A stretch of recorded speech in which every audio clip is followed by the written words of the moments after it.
Hey lovely, so just a quick video to expand a bit on my introduction to reading the tarot cards. I mentioned that the very sort of foundational principle of reading the tarot cards comes from the movement of tarot reading that really was spawned in the 1980s by people like Mary Kay Greer and Rachel Pollack and Angeles Arrien, who taught us how the tarot could be a tool not just for esoteric explorations, nor for fortune telling, but it could also be a profound tool for spiritual awakening and transformation, for personal growth. So the foundational principle is that when we work with the tarot court cards, we should first and foremost read every court card we encounter as reflecting an aspect of the personality of the seeker. So if we're reading for ourselves, each of those court cards, first and foremost, like figures in a dream, first and foremost, most powerfully, can be interpreted as aspects of our own personality. So, yeah, let's take these cards as aspects of ourselves. And moreover, as aspects of ourselves as we are in the world.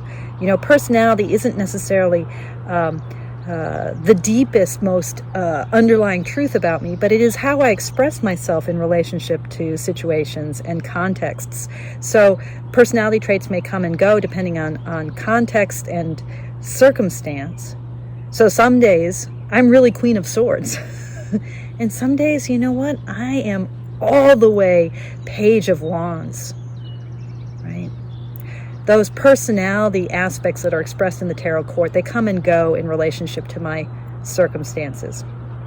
So today I was doing a reading for myself, and I was asking myself a very old question. And it's it's been in Zen, we talk about koans, these riddles, these puzzles, these unanswerable questions like, what is the sound of one hand, you know? It's been a question like that. And the question is, what am I afraid of? So I pulled two cards. I initially pulled the Magician, and then I pulled the King of Swords.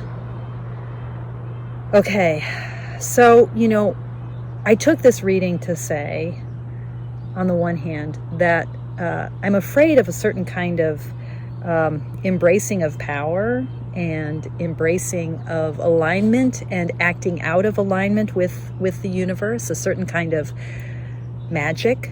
Now that's a cosmic kind of quality. The King of Swords helped me define this more precisely, right?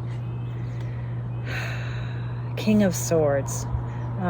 In other videos, I'll talk more precisely about why I read the kings as aligned with air, and swords, of course, as aligned with air, and air as the classical natural element that is aligned with the psychological function of thinking.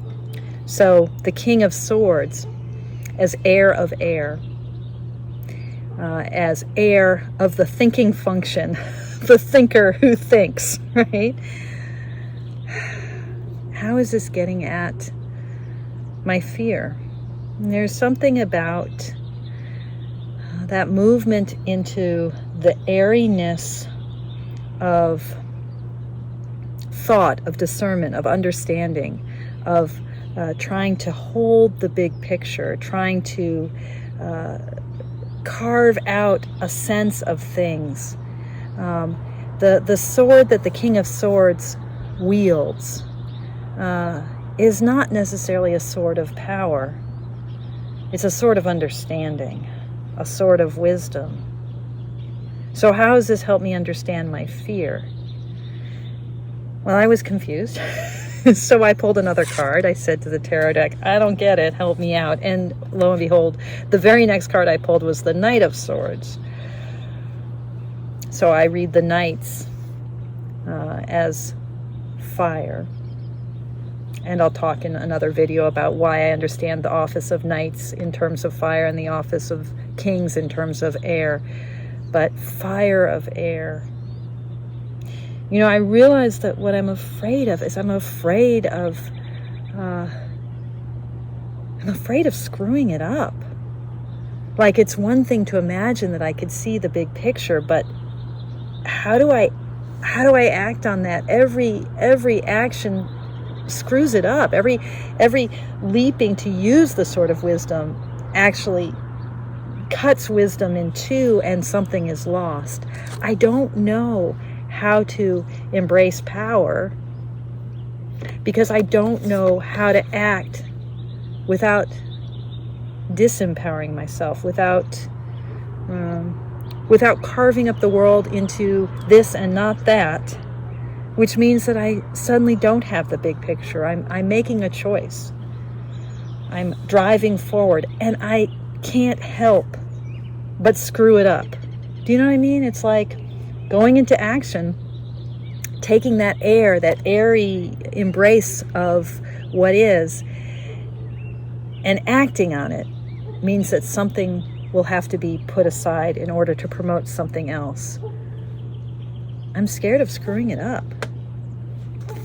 Okay, so this is a quick reading in real time of an old question. What am I afraid of? And the answer I got, maybe not hugely profound, I'm scared of screwing it up, but it has to do with my capacity to understand, and a recognition that I do understand things, but that I'm afraid to act on that understanding. I'm afraid to carve forth, to ride forth, to burst forth with the fieriness of the night.